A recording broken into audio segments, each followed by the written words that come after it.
Hello everyone, I'm Taylor Bambico.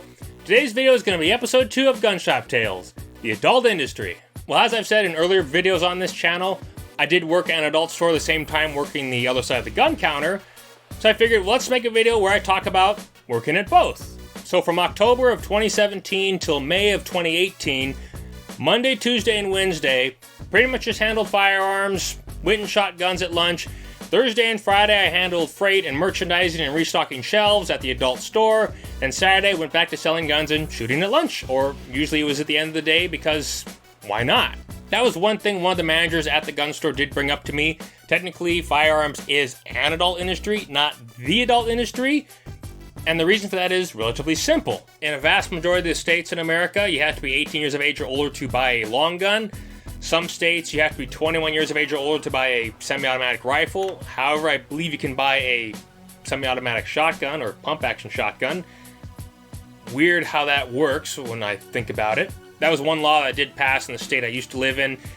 You could buy a semi-automatic shotgun at 18, but you couldn't buy a semi-automatic rifle at 18.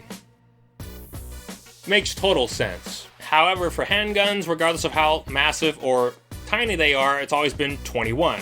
For as long as I've been alive anyway. And the same thing applied at the adult store. You had to be 18 years of age or older to enter. I did have to ID people. Same thing when working at the gun store, you have to verify they're old enough to handle firearms. Just the way it is. Anyway, after I'd been there for a little while, one of the guys I worked with, and I did say in episode 1, when I say one of the guys I work with, I'm usually referring to 1 or 2 or 3 or even 4 different guys. This is a different guy I worked with who, I think he left after a little while. He went to go do his other job even more. He was asking me, I'm going to try and impersonate him the best I can right now. So one day he came up to me and he was all giddy, because that's just how he was.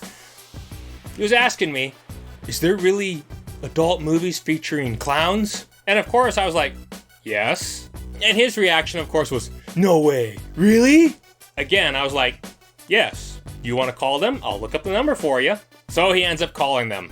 And he really was in shock that, yes, there is adult videos featuring clowns. So later that week when I was working there, went up to my managers and I told them, sorry about one of the guys who called. He was just curious and he was definitely not being very professional about it.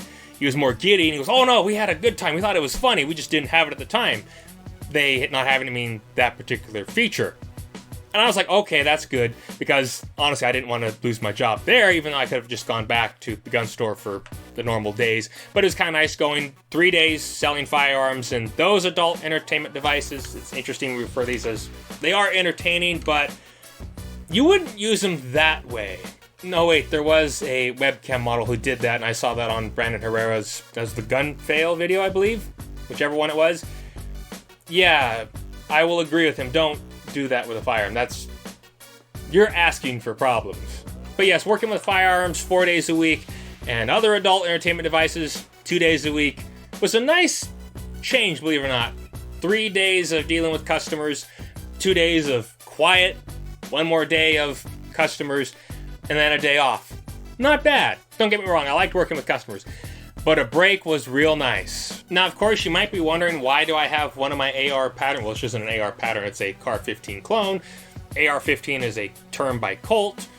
This is an Aero Precision, so it's an X-15. Nerd alert! Anyway, why would I have this out when I'm doing a video talking about my time working at an adult store? Well, I was doing another video and I had these out and I figured it would just be a lot funnier to include these. On my second day there, I remember the woman who was training me and another woman who was working with us. She was having a good time because she'd been there for so many years, and seeing my reaction and this other woman's reaction to the things that we were first seeing was, she thought it was fun because it made more fun for her and because it was fun for us. And it was like, really, it was just a good time. Really good people, and it turns out a lot of them were into firearms as well. Not to my extent, but fair enough. Not everyone you're going to meet is going to be a firearms aficionado like myself. But that's what makes the world fun. I remember when I first thought about applying there, I was talking to one of the guys I worked with for a very long time. He's like, yeah, you totally should. And I'm thinking about it, yeah, let's do it. Not only was it also research for other books I was working on, they were also hiring, so why not? One thing that was great about working there was the customer reaction. Some people were totally comfortable there, other people were a bit more nervous. What was funny is when individuals would come in, they would just look around and just eyes would be wide, and sometimes one of them would ask me, do people really buy those? Of course, I would look at them and just be all calm and cool and collected about it and go, yes, people do. But to see people's reaction was priceless. One thing, unfortunately, I never did was buy some of the lubricant and test it on one of my firearms. I know Matt V 2099 did that on, I forget which pistol, probably was a Glock pistol. But I figured it'd be a lot of fun just to put some on one of these and see how well it would work. God's sakes, Mill, stop waving that thing around. Of course, there was a lubricant referred to as gun lube. Of course, it probably wouldn't work on this. I'm sure it was probably water-based, where CLP or Slip 2000 clearly is not. So probably wouldn't work too well at all. But I probably should have done it anyway. Well, anyway, that was episode 2 of Gun Shop Tales. Hope you enjoyed it. If you did, remember to subscribe if you haven't already. Click that bell icon to notify and upload new content. Leave any comments you have in the section below, and have a good day. See ya!